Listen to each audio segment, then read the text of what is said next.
the Timberwolves wrap it up in 4 with the Phoenix Suns. And with Phoenix, where you're like, it's redundant. We didn't really buy into Phoenix all year long because Devin Booker, crazy stat, has never won a playoff game without Chris Paul.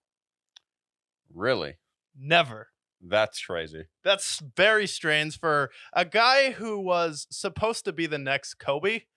I mean, we ended that conversation right away in this game because Anthony Edwards took over the chat and he's like, Kobe, Devin Booker, no, I got this. And then Stephen A was like, yeah, he's the next Kobe Bryant. He's the next Michael Jordan. And then he was talking about how him and Michael Wilbon were calling Michael Jordan like, yeah, this kid is great. He reminds us a lot of you. And Michael Jordan comes out with the statement. He's like, I had a lot of flings in 2001.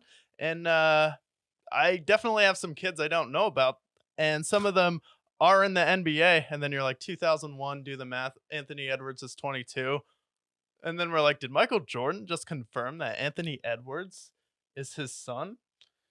Honestly, that is one of the coolest lines anybody has ever said in NBA history. Yeah. And that is why he's the GOAT. Because Michael Jordan he just drips cool. I mean, that talk about a fucking amazing line. Like, that is so cool. The fact that you have Anthony Edwards who's dunking over everybody on the Suns and it's going absolutely parabolic.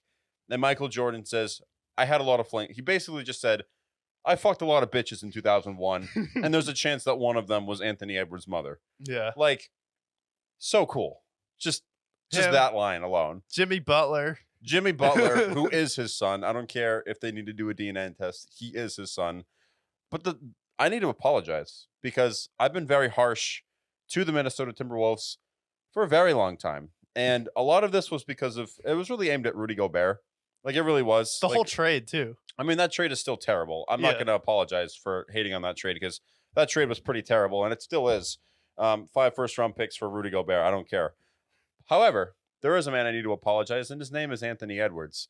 I always thought that Anthony Edwards was very good, but my friend, I did not know your game was that good. My God. I mean, this guy, by the end of the playoffs, by the time they're over, we could be looking at a guy who could be arguing for top 5. Potentially. He's got top 5 potential, 100%. And I think ultimately he'll probably be in the top 10 when the conversation is over this playoff run. But you want to talk about a guy who takes over a game? It's Anthony Edwards. This dude is a freak. Now, when they win this series, do they face the winner of the Thunder or the Nuggets series? They're going to play the Nuggets. They're going to play the Nuggets. Okay.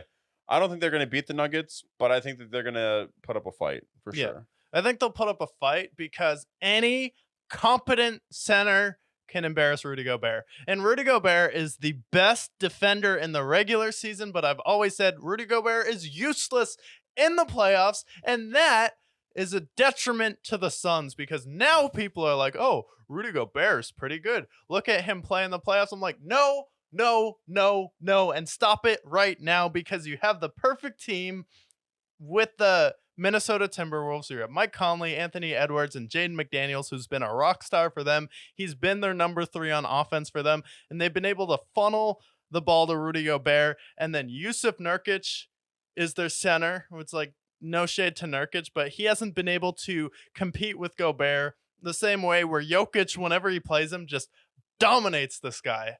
And then Karl Anthony Towns has showed up and showed out. He's the perfect number 2, and now he's finally accepting that role as the second best player on the team. But the Suns are the one that made this Rudy Gobert conversation possible because up until now, he has been incompetent in the playoffs. He's been someone who hasn't been able to guard players on the perimeter with the Utah Jazz. Every time you thought about him, you'd think about the play where Steph Curry's turning him in and out. And this has been his best run in the playoffs. So I think this is a team that fits together perfectly where you have Gobert, Karl Anthony Towns is hitting threes now, Mike Conley Jr. is turning back the clock. But